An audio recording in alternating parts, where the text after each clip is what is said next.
Hello humans, Master Genderflex here, bringing you the low quality content you deserve, and today we will be looking over unfinished archetypes, and this one will be Lady of Lament, as it was the one that was voted most, and it was pretty close for a while until this one just shot past all the rest of them. Now, this one is, there's a lot to go over and why this archetype is unfinished, but unlike the last one, this one is quite literally unfinished. Amazement was an idea that was finished, it just wasn't well thought through. This one is quite literally not a complete set of cards, and in addition, it seems there's kind of confusion on what Konami wants to do with this archetype. We'll get into it, but let's go into the history and what makes this archetype so very specifically weird and difficult to find a way to contribute to. So, Lair of Darkness was a structure deck that came out in 2018. Now, obviously, the face of my channel, yada yada yada. But what it is a reload of an old structure deck, Curse of Darkness, which had Diablos as a main boss monster. And its core premise was just big monsters, tributing those big monsters, whether it be ectoplasma or viruses. The problem was, it wasn't a real strategy. It was very much the old structure deck of, oh, these cards kind of look similar, so let's put them in the same deck. It was very much one of those old school structure decks that just doesn't make sense. So how do you build on that? And their attempt was Lair of Darkness, and it didn't work. Because quite literally, you can't build a strategy off of something that wasn't there, so they had to build a strategy from the ground up. But the problem was, they didn't build it as if it was from the ground up. They built it as if this deck had a game plan when it didn't. So they built off that game plan. So this one doesn't have a game plan. It's just 10 years of no game plan of power creep added on. Which, if you can't tell, doesn't really work out in the end because these cards were very terrifyingly powerful. Like, Lilith could not have existed until the point she did because it would have been ban-worthy in any other time period because we were still using normal traps and turn-ending normal traps still. And then Lair of Darkness was an effect that we had literally never seen before, and it was kind of terrifying. But there was no strategy to go with it. Lair of Darkness doesn't get you into these cards. Arima only got you to Lair of Darkness and Diablo, so you kind of had to see Arima to even see any part of the strategy. And then you were just loaded up with cards that tributed, but not very many cards that got you to the tributes. It was kind of just a mess, and even if you just break it down to its core bare components, this strategy didn't really have anything besides just getting to the exact cards you needed, and that didn't work. And for a while, you can tell they had no idea how to even build on it, because the support cards this deck would get are like Ballista Squad, which, sure, fine, it's an effect, but in reality, it needs you to already be playing, which again goes against the problem. And then this one's just like, okay, you have no idea what you're wanting to do with this deck because it's basically a Monarch worse than Monarch's already released. They had no idea until early 2020, and then they started to figure it out. They realized the best monster in the deck, if we're looking at it objectively, because this one is arguably the best monster in the deck if we're looking at tournament results, but that is more of its own standalone merit with like Thunder Dragons and a few other situations. But Lilith is by far the strongest standout card if you were to build a strategy around it. So they made a new Lilith, and that one was Malice, Lady of Lament. And this card is, well, much worse than Lilith. It not only needs you to already kind of be playing your back row, but in addition, it cannot tribute itself to do anything. It needs another contributor to get a trap back, and then that's all it does is get a trap back, and then even puts it back in your deck. So obviously, this one is considerably worse, but when you have Lair of Darkness, obviously you could reduce how much you need to tribute for it, but still, it's a step in the right direction. And then, a year later, we get Alice, Lady of Lament, and it finally establishes that this is going to be an archetype right here. Lady of Lament, otherwise in the OCG known as She-Devil, was going to become its own archetype, and this card is much better than Malice, even though it is not like Lilith at all. Instead, it can special summon itself from the hand by banishing a trap from the graveyard. If you normal summon it, you can revive Lady of Lament out of the graveyard, and if it's destroyed by your opponent or tributed, you get to search a monster whose attack and defense will total out to 2,000, aka every single Lady of Lament, and then a few other cool fiends. It's considerably more powerful than Malice, and it has a lot going for it. It definitely, you could begin to see, okay, a real strategy is starting to be formed. And then we get the fourth one, and this one is also this is literally Malice done right, except the only problem is much with these two have the same error, where they themselves do not tribute a monster. They only are meant to be support for attributing monsters, and we'll get into that soon. But you can target 3 or 6 normal traps in your graveyard or banish, place them on the bottom of your deck, and then draw 1 card for each 3 returned. If a normal trap is destroyed by a card effect, or you attribute a monster, you can set back one of your normal traps. So this is definitely made to be support for the other tributors, because when you get a trap with them, you get an additional trap with them, which is quite nice. But that's it.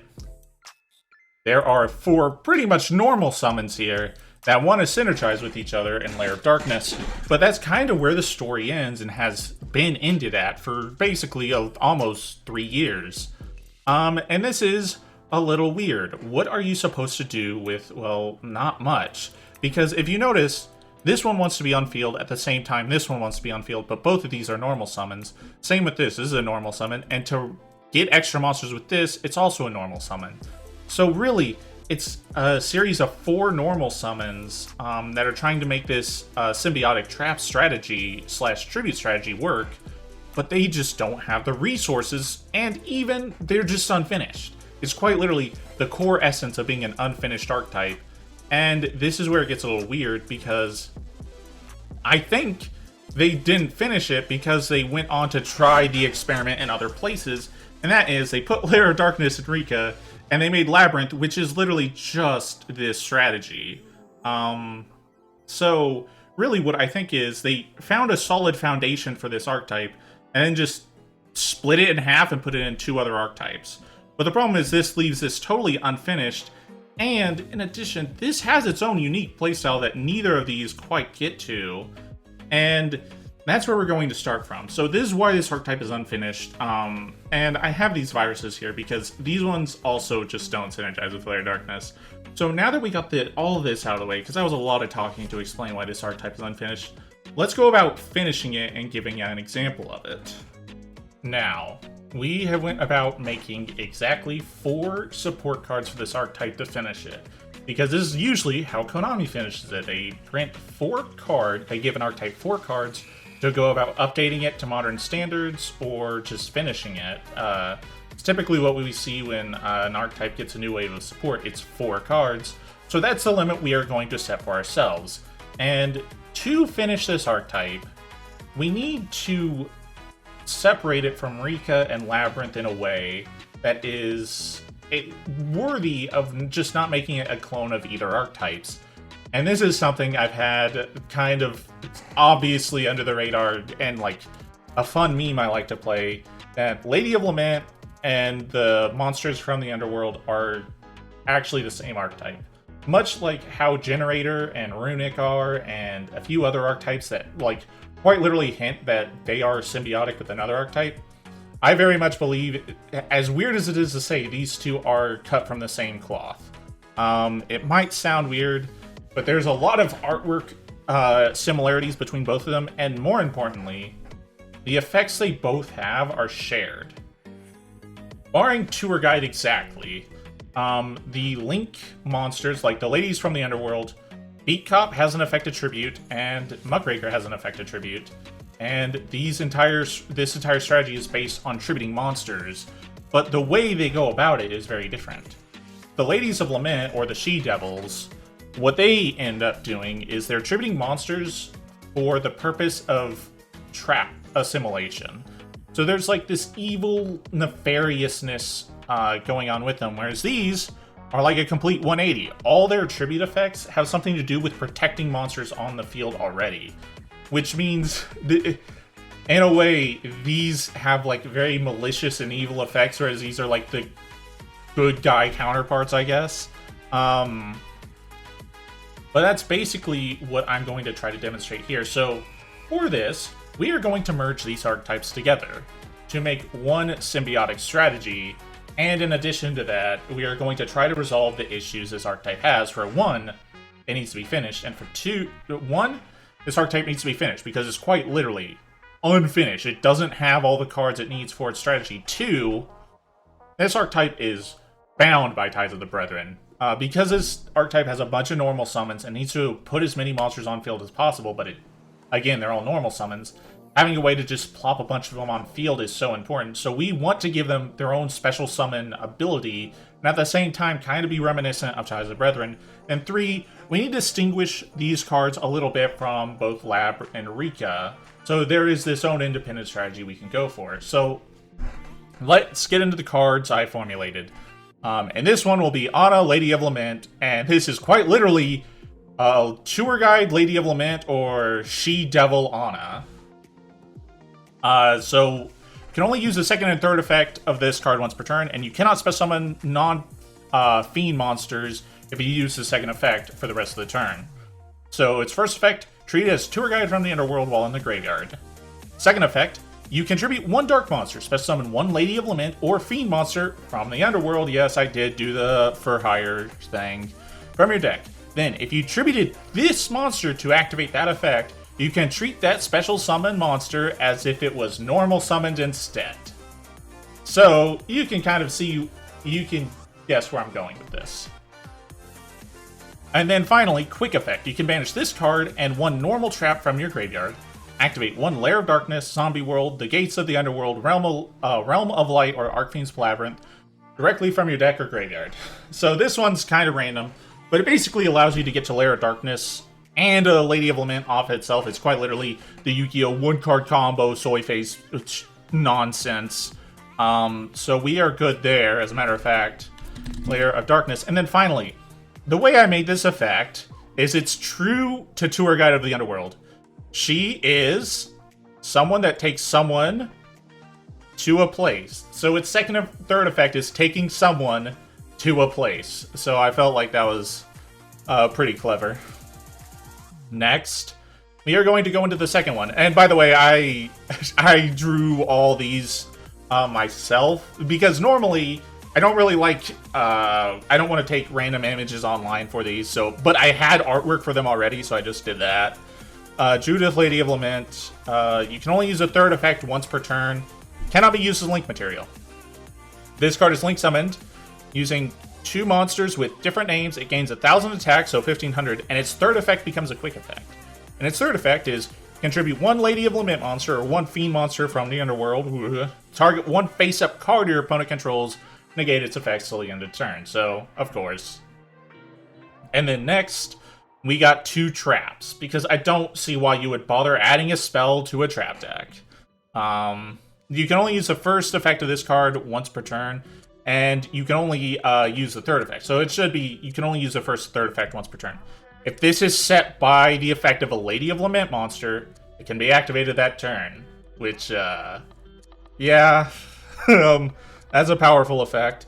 Special summon up to 2 Lady of Lament monsters or fiend monsters from the Underworld from your deck and graveyard, each if both. So if you summon 2 monsters, they have to be 1 from each. Also, you cannot special summon monsters until the end of your next turn, except level 3 or link 2 dark monsters. And then finally, I know, it's a restriction, it's insane. You can banish this card from your graveyard, then target 1 Lady of Lament or fiend monster from the Underworld that is banished or in your graveyard, add it to your hand. So this is basically my alternative to Ties of the Brethren, because if Lilith sets this, it will get itself back, and in addition, get Loris back. So this is a very, very, very handy way of getting a bunch of resources. And then finally, we have a trap, but this one is going to go about solving a different problem that trap decks in general could always benefit from. So it can only use the first effect once per turn, and its first effect is the same as the other one. If it's set by the effect of a Lady of Lament, it can be activated that turn. Second effect. If you have not tributed a dark monster prior to the activation of this card, you have to tribute 1 dark monster to activate this card. So basically, if you have not tributed a dark monster this turn, in order to activate this card, you gotta tribute a dark monster. Otherwise, on activation, you can also tribute one dark monster to activate this card. So basically, to activate it, you have to tribute one dark monster, but if you've already tributed a dark monster this turn, it's optional. Then, let's get to its effect. You can target cards on the field up to the number of dark monsters tributed this turn. Return them to the hand. Then, if 2 or more monsters were returned to the extra deck by this effect, you can set one normal trap from your deck, and it can be activated this turn. So, we have one of the most absurd forms of trap removal, going second trap removal, which is kind of absurd. And then, if it bounces 2 extra deck monsters, it gets to use another trap directly. This is very powerful, but I feel like I wanted a trap that says, yeah, here's a going second trap. Because, like, if you look at going second cards we're using, this is not more powerful than them. So, I feel like this is a fair assessment. So, that is what we have for support. And I feel like this does address many of the issues and unfinishedness of the archetype, but let's give it a demonstration, shall we? Now, we are going to start off with the quotations 1 card hypothetical combo, and that is just opening up the new tour guide, which we will go ahead and activate it, tributing itself, which will summon Lilith. Actually, no. Here's what we're going to do. We're going to go ahead and summon tour guide, which summons Lilith. And then we are going to link these 2 off into Muckraker, which we can then toss a card to revive Lilith. And then Lilith will go ahead and tribute this, and we will set 3 Diviso Succubi. And then we can go ahead and activate it because it was set this turn. And we are going to go ahead and revive, or summon out, Loris and Muckraker. And then finally, we are going to activate Anna Engrave, Banish, Banish, and we'll activate Lair of Darkness. So as you can see, that is considerably more powerful than normal. And in addition, actually, one thing we can do right here, which I think I'll go ahead and do it now. It cannot be used as a link material during the turn it is link summoned. So we will go ahead and link these 2 away into Judith, Lady of Lament. Because what we can do right here, this is at 1500 and is a quick effect, basically Omni Negate. And it can tribute itself to do it, so we are good there. And then on our opponent's turn, we can, let's say we have to Omni Negate, there's 1 tribute. We'll tribute one of their monsters, that's 2 tributes. And then we can get Lament, which is a double compulse. Or we can even get, or try to shoot for another Diviso Succubi and get even more interactions there. So obviously, a very effective 1-card combo. And I feel like this actually goes about trying to complete the archetype. Because if we look at it from this perspective, like, this is a lot more synergetic and it's a lot more logical to what these cards are trying to achieve. Because, like, only focusing on traps is kind of weird when you need a spell. And, like, there's so many normal summons that you obviously need a way to generate more monsters than that. But now that we got this, thank you all for watching. Hopefully you enjoyed this video, and hopefully these custom cards are something we might get in the future. Even along the similar lines would be nice. But that's going to be it for me. Thank you all for watching. And remember, Master Interflex will take your soul.